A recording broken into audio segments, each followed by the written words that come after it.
한 남성이 친구가 운영하는 주점에서 우연히 30대 여성을 만나게 됩니다.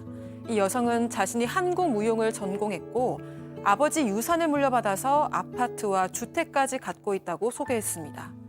남성은 젊은 나이에 재력과 능력을 두루 갖춘 이 여성과 곧 연인 사이로 발전했는데요.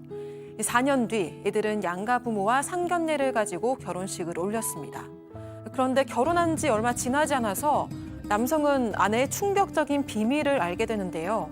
결국 이 남성은 아내를 고소했고 법정에 세워 재판을 받게 합니다. 대체 이 남성에겐 무슨 일이 일어난 걸까요? 자, 기사로 이 사건 많이 접하셨을 텐데요. 저희가 좀 취재를 했습니다. 먼저 사건의 시작이 된 그날로 가보죠. 네, 이 남성이 지난 2017년에 친구가 운영하는 주점에 갔다가 우연히 한 30대 초반 미혼 여성을 만나게 됩니다. 이 여성은 본인이 한국무용 전공했다고 얘기를 했고요. 지금은 강습실에서 학생들을 가르치고 있다고 얘기를 합니다. 또 그 아버지가 돌아가셨는데 그 유산에 레슨에서 번 돈 합쳐서 아파트를 사서 가지고 있다. 그리고 다른 지역에는 주택도 한 채 있다라고 소개를 했습니다.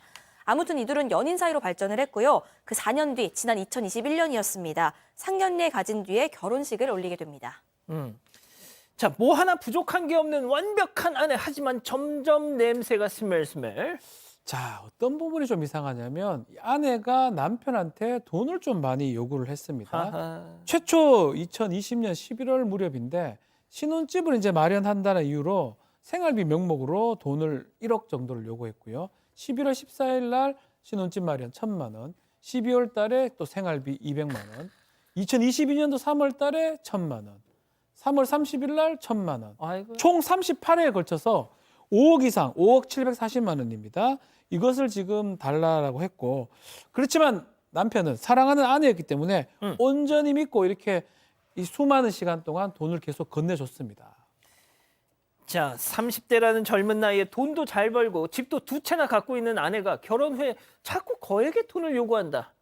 감이 오시죠? 남편은 곧 아내의 충격적인 비밀을 알게 되는데요. 체크포인트 짚어보죠.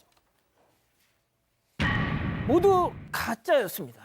예, 이 남성은 여성의 학벌, 직업 그리고 재산이 모두 가짜라는 사실을 이제 인식하게 됩니다. 아까 얘기 나왔던 한국 무용을 전공해서 학생들 가르치지도 않았고 자신의 명의에 돼 있는 그 아파트 주택도 하나도 없었습니다. 그리고 그야말로 무직이었죠. 그런데 더 충격적인 것이 있습니다. 이 결혼을 했는데 이 여성이 유부녀였다는 거죠. 아이고야. 그것도 이혼을 한 것도 아니고 남편하고 만나던 중에 결혼한 것도 아니고 이 남성을 만나기 2년 전인 2015년에 한 남성과 결혼해서 자녀를 낳은 적이 있고요. 그 남성과는 지속적으로 이제 법률혼 관계를 갖다가 유지를 하고 있는 그런 상태였는데 더욱이 끔찍한 것이 상견례에서 이제 그쪽의 부모들하고 만나지 않았겠습니까? 예. 여성의 어머니하고 결혼식 하객 친구들이 모두 돈을 주고 알바로 써서 가짜였고 이 모든 것들이 전부 다 처음에서부터 끝까지 가짜였는데 남편이 정말 진하게 뒤통수를 맞은 전형적인 결혼 사기에 해당이 됩니다. 이거 완전 전청조네. 어? 그러게나 말입니다. 이런 일들은 사실 어찌된 일인지 참 끊이지가 않습니다. 근데 아까 결국에는 여성이 남성으로 받은 돈이 한 5억 원 가까이 됐다라고 했잖아요. 예. 그거 가지고 신혼집이나 또 마련을 했으면 그나마 다행인데 그럴 리가 없죠. 이런 사람들이 그럴 리가 없고 일부만 월세를 내는 데 썼고 나머지는 자기가 개인적으로 이 유용을 했는데 그것도 유흥비로 썼어요. 거의 대부분의 돈들을. 참 어쩌면 이렇게 또 뻔한지 모르겠습니다. 게다가 이 남성이라고 하겠습니다. 남편도 아니죠, 사실은. 이게 법적으로 결혼한 것도 성립이 될 수가 없으니까 이 남성의 아버지에게 노령연금을 좀 받는 게 있었던 모양입니다. 근데 현금 보유가 많으면 그 연금에 좀 차질이 있을 수 있어서 그 현금을 이 여성에게 맡겼대요. 1년만 당신 계좌에 좀 가지고 있어라라고 해서 5천만 원을 맡겼더니 그 돈도 딱 가져다가 1,000만 원은 자기 동생한테 너 차 사.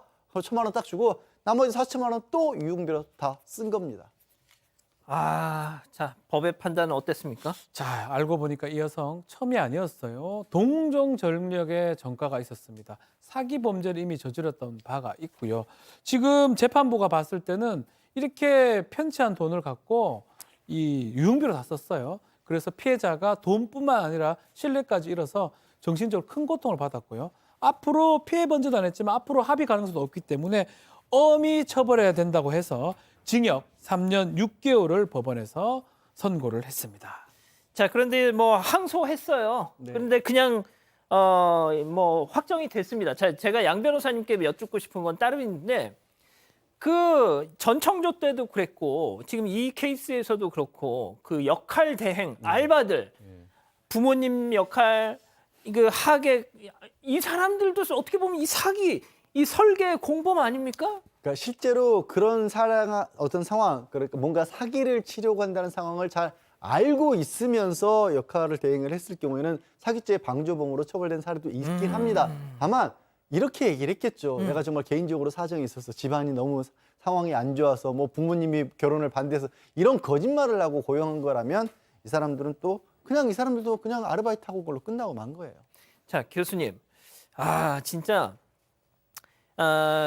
유부녀, 뭐 유부남 속이고 이렇게 해가지고 이런 피해를 자 그래서 예전에 박지훈 변호사님도 한번 말씀해 주셨는데 주말에 연락 안 되는 사람 이거 의심해봐야 된다. 예? 예, 그것도 이제 하나의 좋은 방법이 될 수가 있는데 우리가 이런 얘기들을 많이 하죠. 뭐 바다에 나갈 때는 기도를 1번 하고 전쟁에 나갈 때는 기도를 2번 하고 결혼을 할 때는 기도를 3번 하라. 그 정도로 이 결혼이라고 하는 것은 한 사람의 일생을 결정짓는 대단히 소중한 어떤 결정입니다. 그런데 아마 이 남성 같은 경우는 그 상대의 능력이라든가 재력이라든가 이런 것에 어떻게 보면 눈에 뭐가 씌워가지고 순간적으로 판단을 잘못해서 지금까지 오게 된 것 같은데요. 그래서 어떻게 보면 사람 보는 눈을 길러라라고 하는 이런 어떤 개괄적인 말씀을 드릴 수밖에 없는데 사실 이 남성 같은 경우는 앞으로 이 어떤 충격으로부터 벗어나는 데는 상당히 시간이 오래 걸릴 것 같고 어떻게 보면 본인이 이 세상을 뜰 때까지 이 충격에서